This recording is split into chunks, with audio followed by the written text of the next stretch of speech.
Hi guys, welcome. I'm Zana and this is Fire Story Yoga. Today we are on the third eye chakra or Anya chakra.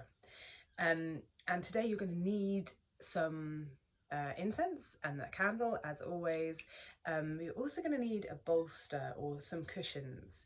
We're going to be doing a really yummy restorative practice at the end. So yeah, as you'll see in the background there, I've got a bolster already sort of set up, but you can use a little pile of cushions, I'd say 3, because obviously they're likely to compress a little bit more than a bolster. Okay, so let's just take a minute to come together and light your candle and your incense if you haven't done already. Come to an easy cross-legged position on the floor. You can actually sit in a chair for this bit if you would prefer, just making sure you always have that connection of the feet firmly planted. Rest your hands in your lap, palms facing up, and I invite you to Om with me this morning, this evening, wherever you are. It's morning where I am. Okay, inhale, come to a comfortable level.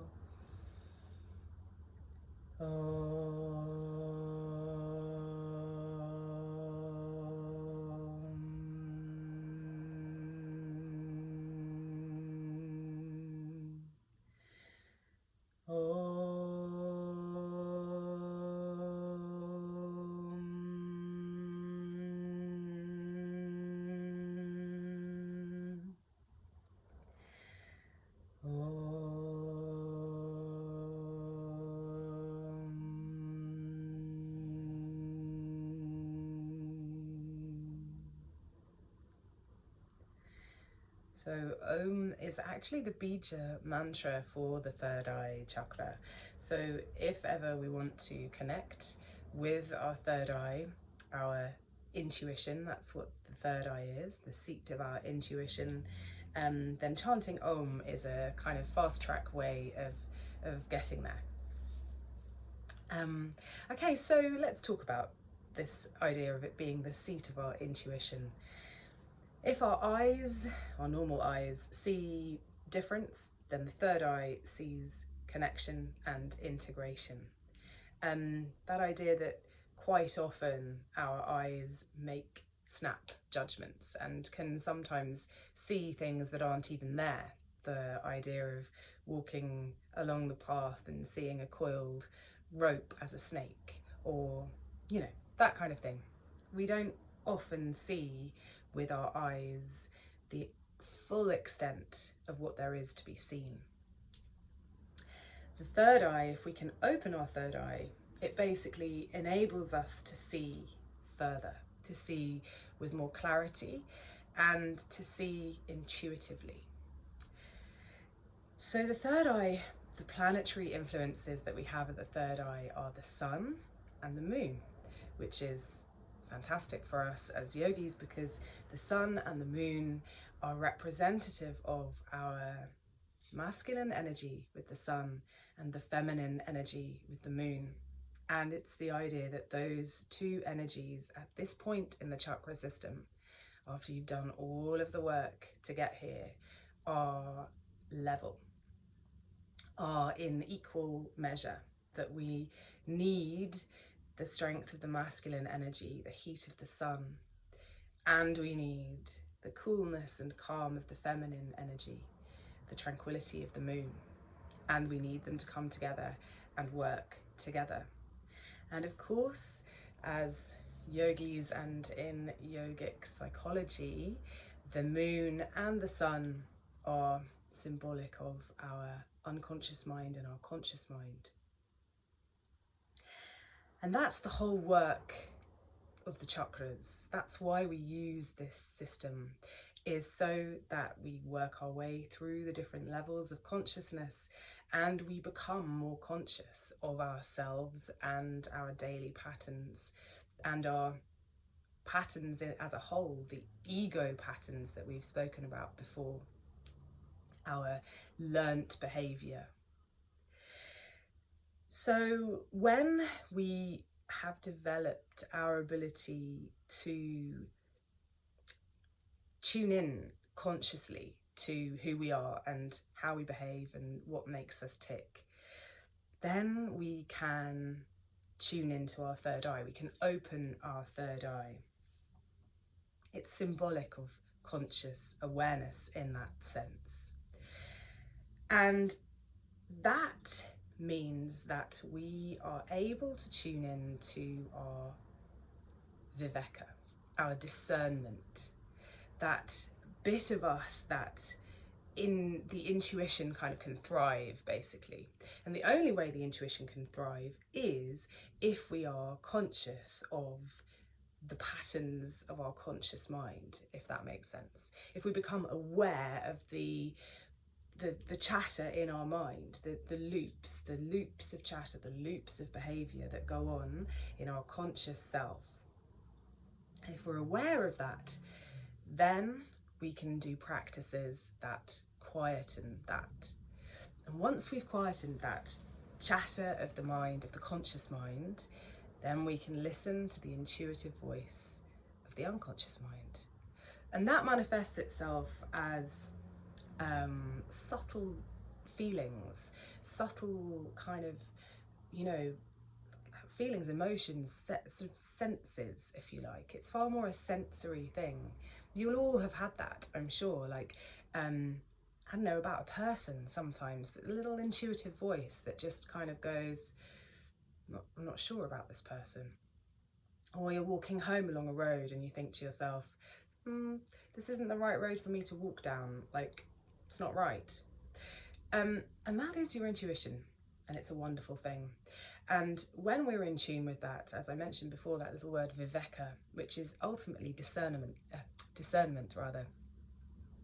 And when we're in tune with our intuition and that quieter voice, not the loud, brash voice of our egoic mind, but the quiet, intuitive voice, it means that we can make better decisions and better choices because we're led by our own intuitive voice.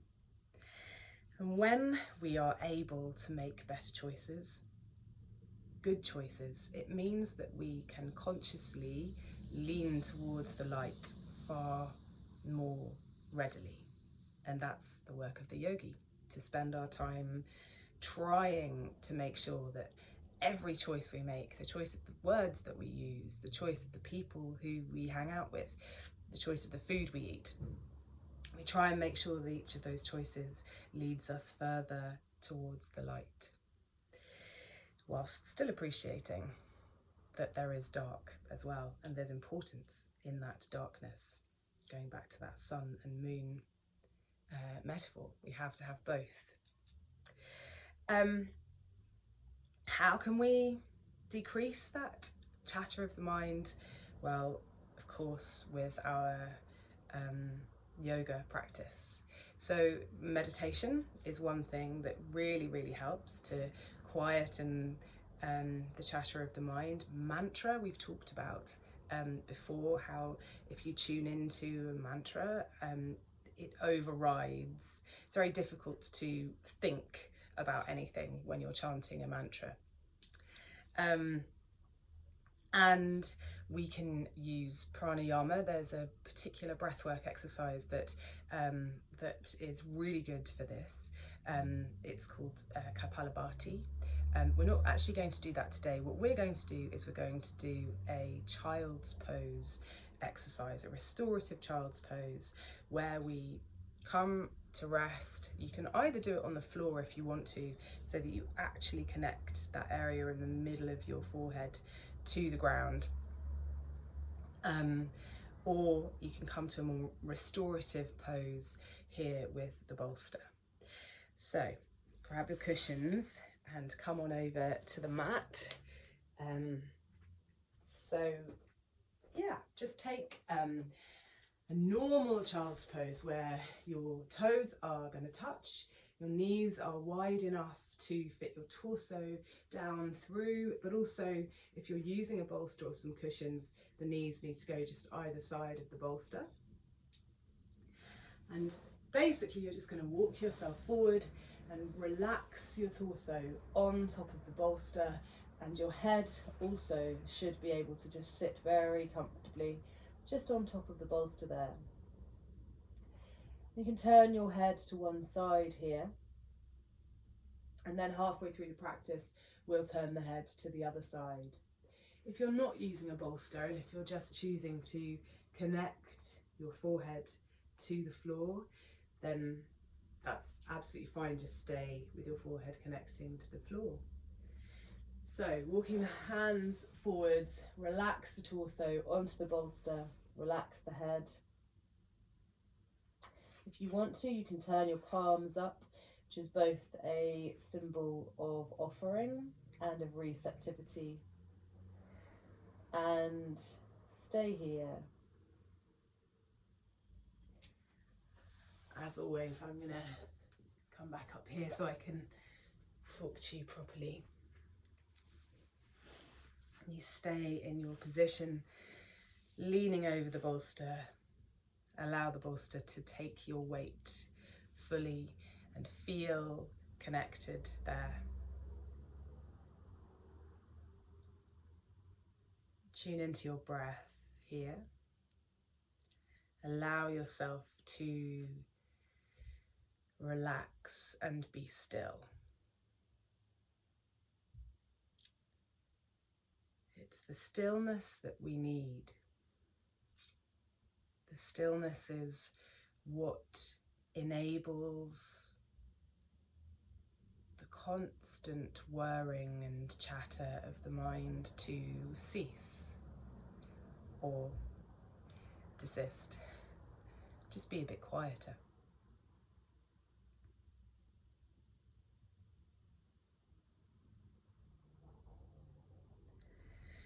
The symbolism of the child's pose is important for us here.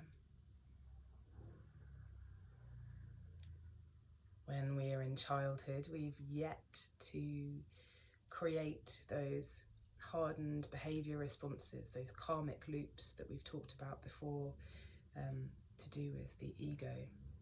We're free of that binding sense of who we should be and how we should behave. Instead, we just are. We just exist as a sponge to soak up every experience that comes our way. And a little bit of that as adults is also important, to allow ourselves to be open to everything that comes our way with a sense of childlike wonder and joy, knowing that we can use our viveka, our intuition and discernment, to make choices that feed our bliss and lean us always towards the light.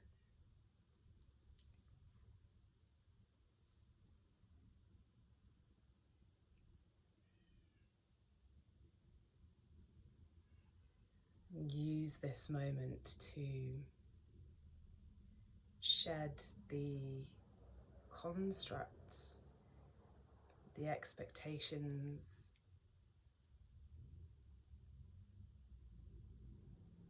allow a sense of openness and wonder.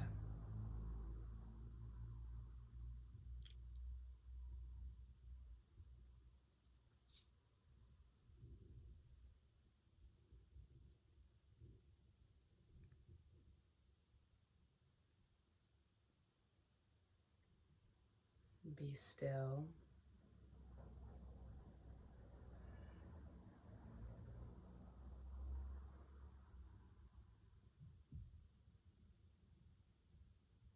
And on the next inhale, turn your head to the other side of the bolster. And if you're just using standard child's pose, then stay where you are.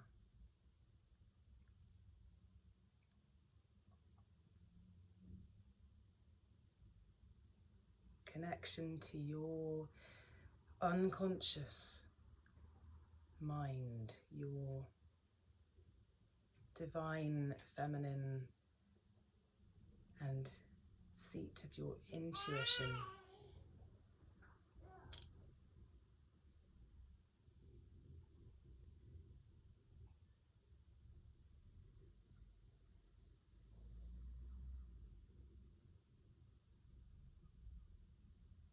Allow the body to sink further into a deeper sense of relaxation and surrender here.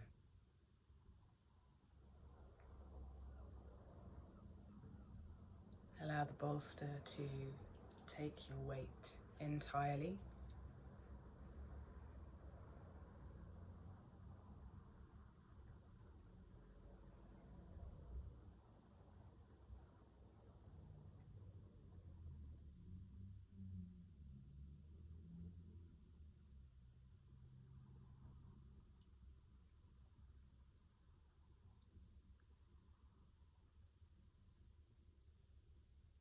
We spoke about Om being the bija mantra for this chakra. So I'm going to take a minute now to sing some Om chants to you, which of course you can join in with to increase the connection here to the third eye chakra.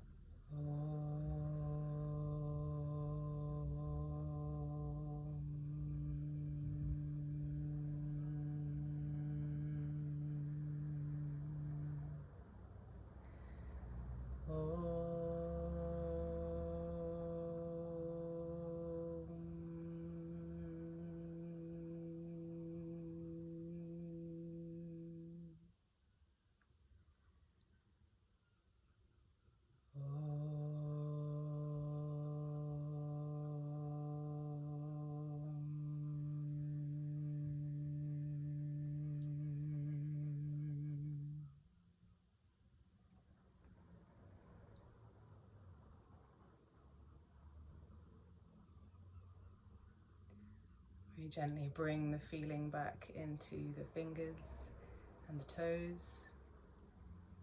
Take some slightly deeper breaths here.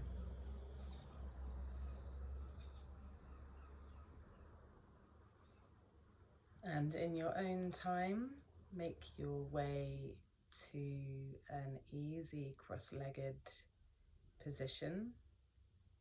We'll all meet in Sukhasana.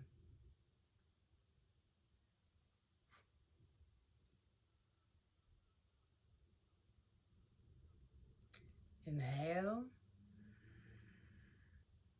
exhale. Namaste.